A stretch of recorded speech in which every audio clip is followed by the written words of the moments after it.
Thought you said you could play this game. How long have you been taking lessons? Waste of time, however long it was. All that gear must have cost your bob or two. If I was you, I'd jag it in and flog the lot. Have you finished? Yeah, it's a laugh. You're always the same. Taking things up, buying all the gear, wasting your money, and then you're a scrub out. If you don't shut up, I shall ram this shuttlecock straight up your carver and set fire to the feathers. In any case, I don't take this game seriously, shuttlecocks. This is just to limber up, to loosen my muscles. Tennis is my game, mate. You can't play tennis out here, not on this titchy little pitch. Court. I know the terminology. It's about all you do know. You can't play. I expect me to play out here when I'm sliding about in all this horse manure. Same thing for me. You got hobnail boots on. Well, you could have put your boots on. Don't be ridiculous. In this gear, you wouldn't expect to see Princess Anne wearing Flogman's flippers when she goes show jumping now, would you? You want another game? No! We won't score this time, and then you won't know how much I've beaten you by. I do not wish to play any more. Well, put my name down for the tennis club. I'll go and give you a clobbering down there. So help me, if you as much as put a foot in that tennis club, I'll murder you. I've made some very nice friends down there, a very nice class of people, very refined. But I don't want any dirty, smelly, uncouth, loud-mouthed, foul little shite-hawks like you. Turning up their lawns with hobnail boots on. Now, if you'll excuse me, I'll go and get a shower, sterilise me racket, and have an early night. You can't stop me joining. Glad to have me, they'd be. Ha ha! Coaching them, if they're all as bad as you. I was champion in my regiment. You stay away from that tennis club, all right? Just because you know I'll beat you? I always beat you, because you're a scrub out. You're useless. You're a pudding.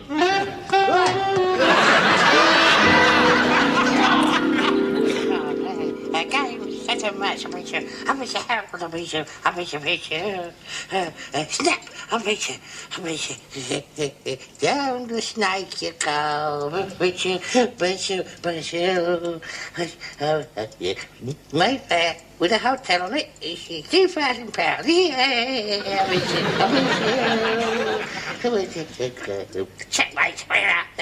I beat you. Full house. Beat you. Beat you. What bacon?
Now, just relax, Mr. Steptoe. Lie back on the card.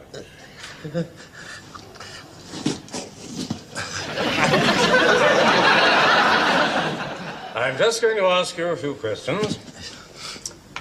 How old are you, Mr. Steptoe? I'm 39. Married? No. No. No? Oh. Are you a homosexual? Are you looking for a clap round here, right? You always overreact when your masculinity is questioned? I'm not overreacting. It's just I don't like being called a brown hatter, that's all. It's nothing to be ashamed of. It is where I come from. It's simply that if you were, we might be able to reach a conclusion much quicker than if you try to conceal it. I'm not trying to conceal anything. I'm not an iron off. I'm a straightforward crumpet man. I've had more grumble than you've had hot dinners. All right, relax. I'm very glad to hear it.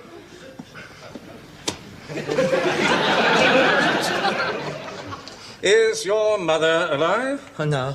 She died when I was 6 years old. I see, and you lived alone with your father ever since. Yeah. And last night you woke up and found yourself standing over him with a meat cleaver in your hand. Yeah, I was going to kill him. I was going to kill him, he died.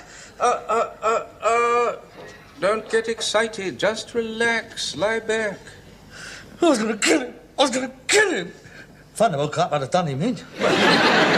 Not necessarily true, you know. You were dreaming and you had a nightmare.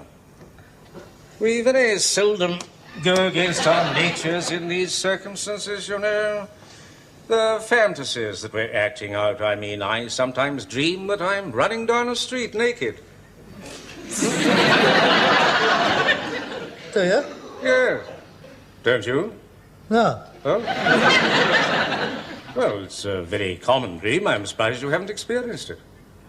I mean, I'm not alone. I mean, I know quite a number of people.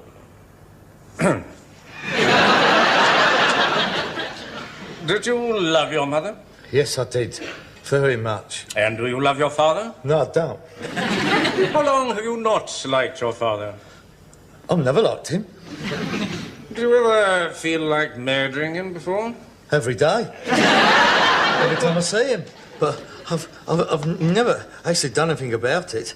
I mean, it's not natural, is it? You can't go around murdering people because you don't like them. But that's what I'm worried about. I know it was only a dream. But I'm frightened that it might happen again. But one day I might really do it. That's why I come to see you. You've got to help me, Doctor. All right, carry on, I'm listening. Carry on what? Well, let me see. Were you rejected as a child? Not by my mother. Tell me, were you breastfed? Yeah. As it happens, I was. We couldn't afford proper milk.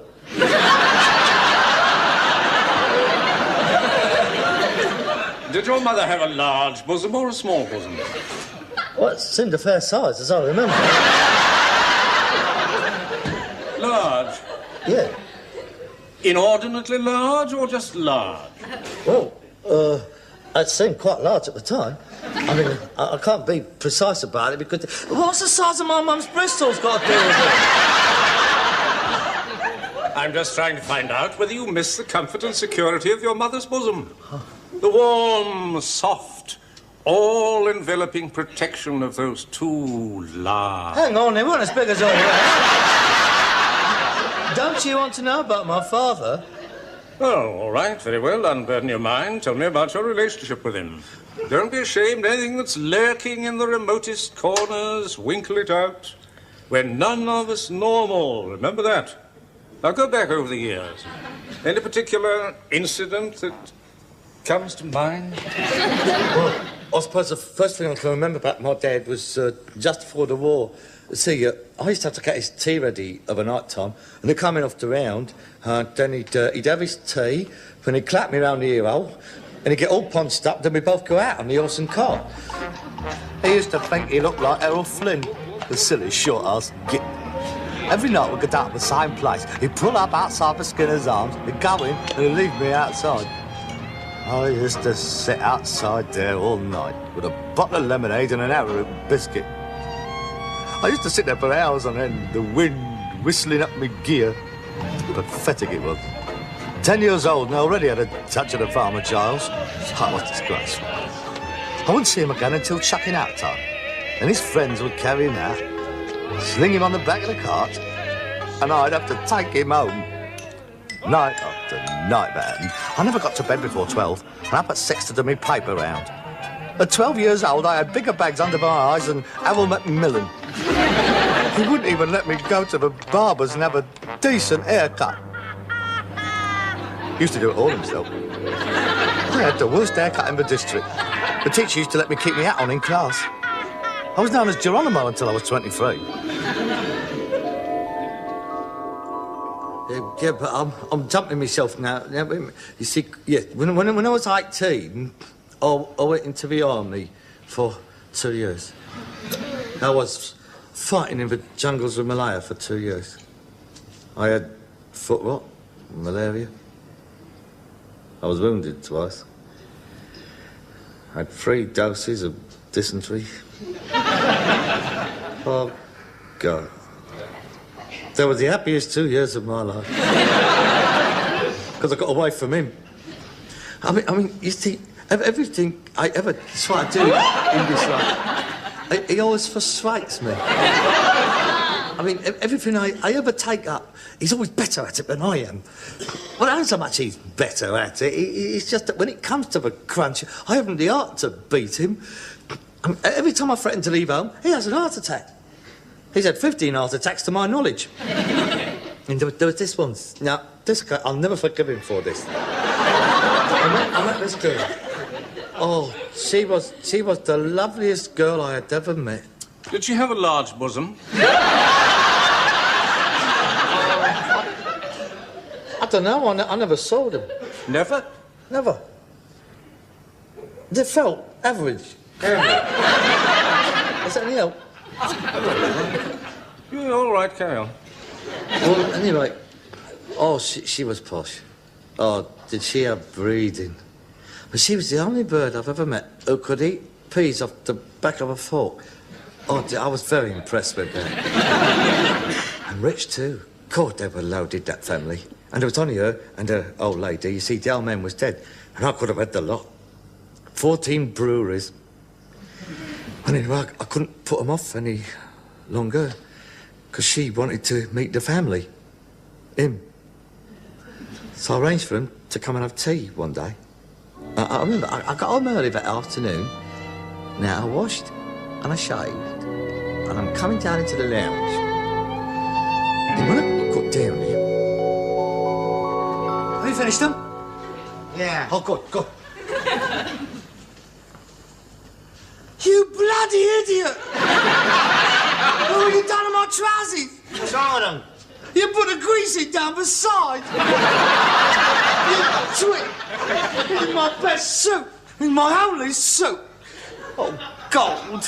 Take them rotten socks off. You smell like a team of Turkish wrestlers. I just washed these and drying them off. Well, try taking them off your feet when you wash them. Oh, come on here. Put a pair of mine on. Here you are. No, Hurry I up, don't get want ready. them. I'm ready. They'll be here in a minute. Well, all I have to do is get me boots on. You're not meeting them dressed like that. This is my house. They'll take me as they find me. I know where the police will find you. You know this is important to me. You know that. You could have made an effort, couldn't you? Just this once. Just this once. Have you had a bath? Yeah. I mean, recently, in the last 6 months. Well, I don't have baths in the winter, you know that. You don't have too many in the summer, neither. Well, what's the point? You only get dirty again. Have you washed your hands? Come on, hands. Hands, show. They'll expect to shake hands with you. Oh, from the way you've been going on, I thought I'd have to curtsy. Wash your hands. No, I'll keep me mittens on. You're doing this on purpose, aren't you, eh? You are deliberately trying to cold box it. Well, I don't know what you're taking all this trouble for. Because I'm trying to make a good impression, that is why. Her mother don't like me. She don't like the idea of her daughter getting tied up with someone like me. You can't blame her. I don't blame her. Well, what'd you invite her around for, then? Because I had no choice. I was pushed into a corner. Before giving her consent to the marriage, the mother insisted on seeing her blood stop. You. Oh, God. Why didn't I tell you it was dead like I usually do? Well, if it's all that important to you when she comes, I'll turn on the old charm. I'll have her eating out of my hand. Oh, please don't. They'll go down with bubonic plague. Phil, did you mash the tea? Yeah, And did you make the cucumber sandwiches? under the clothes. You're not supposed to cut the cucumber legs. You're supposed to cut it delicately in little squares like that. Yeah, they're no use. One burp and you're empty. Well, she might be able to get her choppers through there. But she's not a French lorry driver. God, this is going to be a disaster. So here. Oh, Dad, now please. Do your best. Don't let me down. I mean, I shall introduce you. You shake hands, then you go straight up to bed, all right?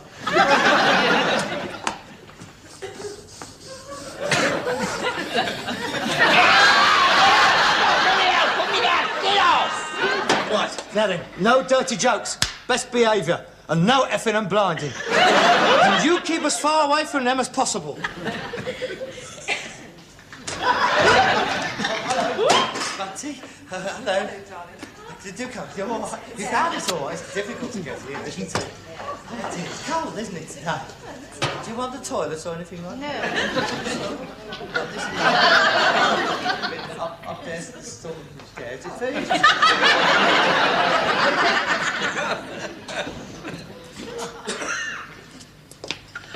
Oh, Mother, isn't it absolutely super? Delightful. Darling, how did you find a place like this? Well, it wasn't easy. We was looking for years. And one day Harrods rang up and we just took it on the spot. Permit me to introduce my father, Peter. This is Bunty, my intended. Ah. Hello, love. Nice to meet you. Hello. Oh, darling, he's nice. He doesn't seem like an old misery guts. Peter, this is Bunty's mater, Mrs. Kennington Strudd. Charmed, I'm sure. It is a great privilege to meet you, madam.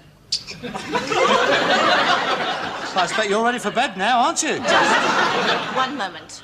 Am I to take it that you actually live here?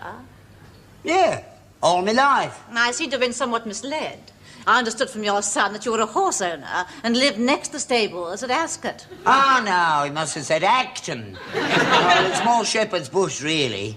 I suppose you're, like me, a bit Mutton Jeff. I beg your pardon? Cook and chef.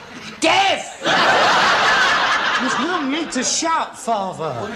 I do assure you, Mrs. Kennington Stroud, I had no intention of deliberately misleading you. We do, in fact, own a horse. May I divest you of your outer garment? No, thank you. I have no intention of staying. Oh, don't be such a bore, Mother. We've only just arrived. Oh, perhaps the poor old biddy's feeling a bit parky. Shall we get another bar? May I proffer you a sherry in order to mitigate the ardour of the vexing journey what you entailed in getting here? Are you English, Mr. Steptoe? I beg pardon? Mother, please. Yes, darling, we should love some sherry. Oh, that's good. Because I have, of late, recently, been fortunate enough to procure from my purveyor a rather beautifully modulated Oloroso. Got from one of the finest Soleras in one of the most select bodegas in Jerez. Young man, if you mean you have some sherry, just say so, simply. Yes. I've got half a bottle. Would you get the glasses, please, Fun? Here you are. What are these? Oh, they're a job lot from the local hospital. They're specimen glasses. Well, there's nothing wrong with them. I rinsed them out. No, not those! I do beg your pardon. I've told you before, we don't use these in company. I do have some apposite drinking vessels. We only use them for best, you see. I don't think we'll bother. I think it's time we were leaving. No, please, don't go. You've not had your tea, and I've got it already. Voila! A cold collation. There's cucumber sandwiches, fairy capes, Kipling, and a French cream sandwich. Yeah, and a tin of biscuits. Shut up. Would you like to sit down? Peter, show Mrs. Kennington Stroud a chair. Over there. That's a chair. Please, Peter, convey her to it. Oh, I do beg your pardon. May I escort you to your chair?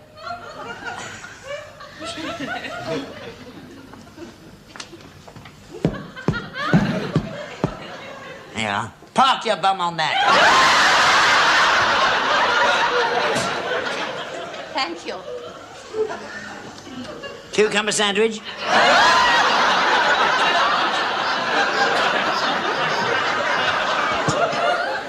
It's all going wrong. Oh, darling, don't worry. Now, look, just be yourself and stop acting. She likes you. The milk is already in, I'm afraid. But the tea is Earl Grey. Sugar? Thank you. How many? 2.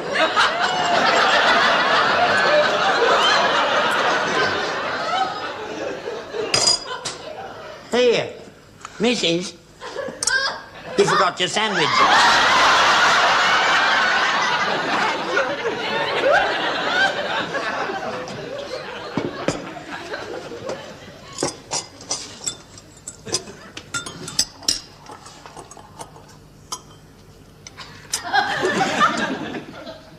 Well, this is nice.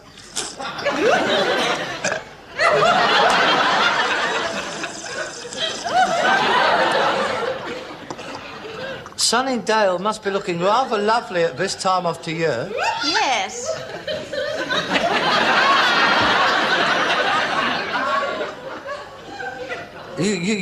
You should see their house, Father. The rhododendrons is quite splendid.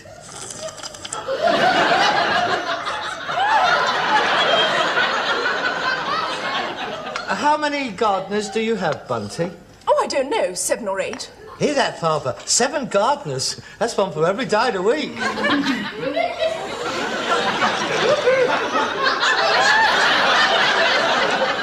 The house is rather lovely, too. It's Tudor, isn't it? Or is it Edwardian? Something peculiar is happening. What's the matter with you? Something just leapt onto the table. Where? There! There's another one on the table! Microscopic animals! God, not fleas! They're probably off the horse. I couldn't think for a moment that they're human fleas. How could you bring me to a house with fleas? Look, Mrs. If there are any fleas in here, you brought them in that Don't panic, I've got a dinky tea. Remember, Mrs. Stroud, come back. Bunty, please. Hang on a minute. How dare you? You must be mad. Bunty, I wasn't walloping you. Does this mean it's all off?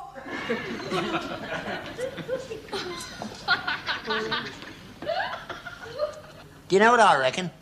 I reckon it was that mattress I bought yesterday. I didn't like the look of the bloke that come with it. Thought he looked a bit cootie. What can I do with you?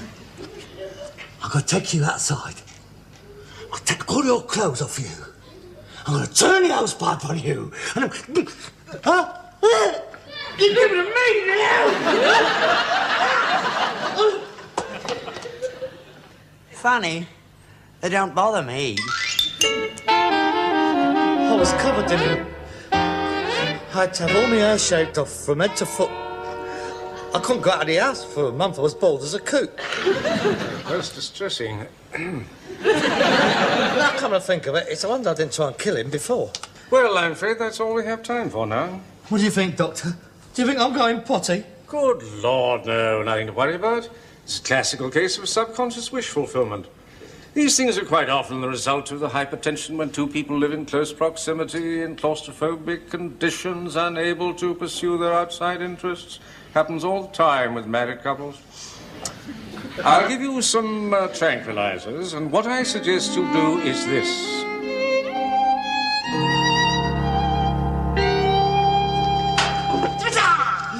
Keep away from me! Don't you come near me! Don't you touch me! They'll soon find out you've escaped. There'll be a van round here in a minute. What are you talking about?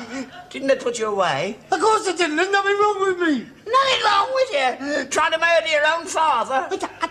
I've had it all explained to me. I had a long chat with a psychiatrist and he explained to me the reasons for my temporary aberration. Now I understand the reasons and the causes. Philosophically, I can accept them. From now on, I shall be a changed person, thanks to my tranquilizers. What's he got? Go on, Nothing. Is it a letter? Go on, come on. I don't want to hurt you. Room to let, £5 per week. Whose room? Yours. Mine? Well, I took it for granted that they'd bung you straight in the nut house, and I have to have some source of income, don't I? You callous little bleeder! I want to be out of the house for more than 3 hours already. No. I'm not going to let you get on top of me. No, it's I can see your point of view. He's an old man. He got no pension. Yes, it makes a reasonable sense.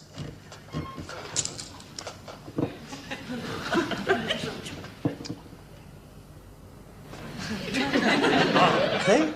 There's nothing you can do will ever upset me again.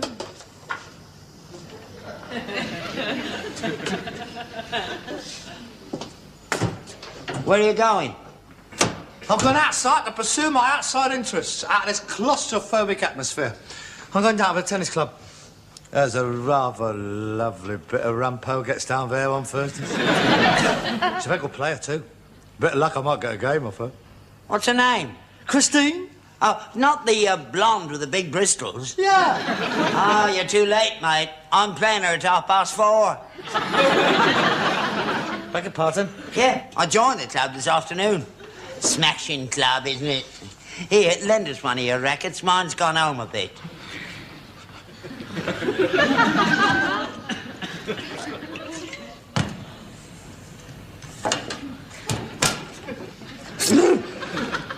I'm gonna kill you! I'm gonna kill you! I don't care what happens to me!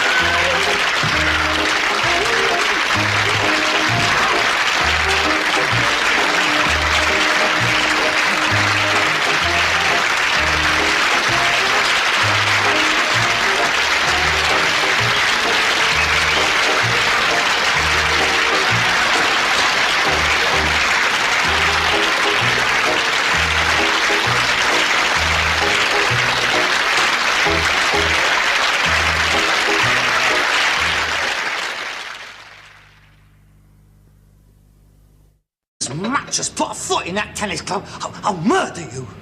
I've made some very nice friends down there, a very nice class of people, very refined.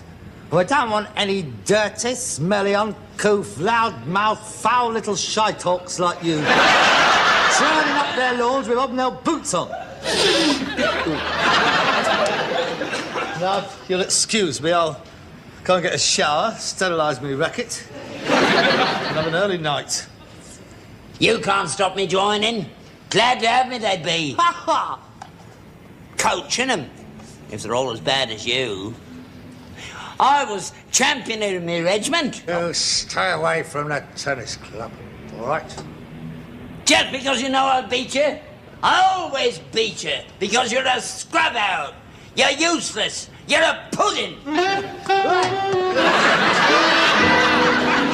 Don't shut up, but I shall ram this shuttlecock straight up your kyber and set fire to the feathers. In any case, I don't take this game seriously, shuttlecocks. This is just to limber up, to loosen my muscles. Tennis is my game, mate. You can't play tennis out here, not on this titchy little pitch. Court. I know the terminology. It's about all you do know. You can't play. I expect me to play out here when I'm sliding about in all this horse manure. Same thing for me. You've got hobnail boots on. Well, you could have put your boots on. Don't be ridiculous. In this gear, you wouldn't expect to see Princess Anne wearing Flogman's flippers when she goes show jumping now, would you? You want another game?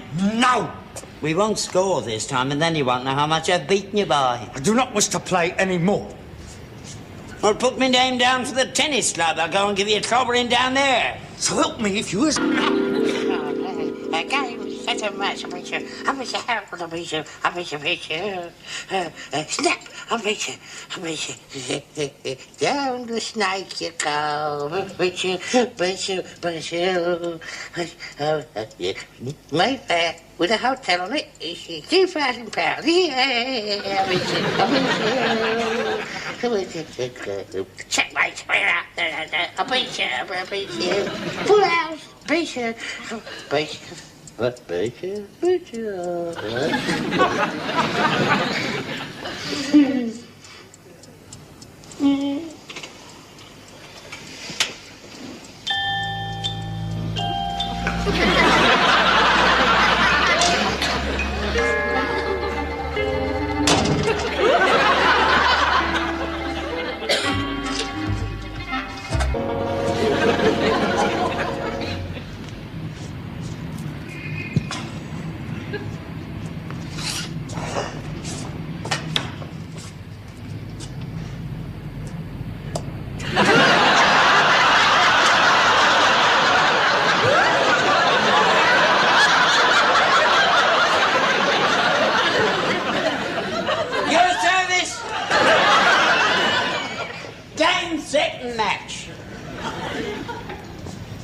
Thought you said you could play this game.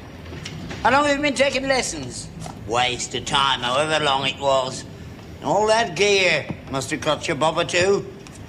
If I was you, I'd jag it in and flog the lot. Have you finished? Yeah, it's a laugh. You're always the same. Taking things up, buying all the gear, wasting your money, and then you're a scrub out. If you don't...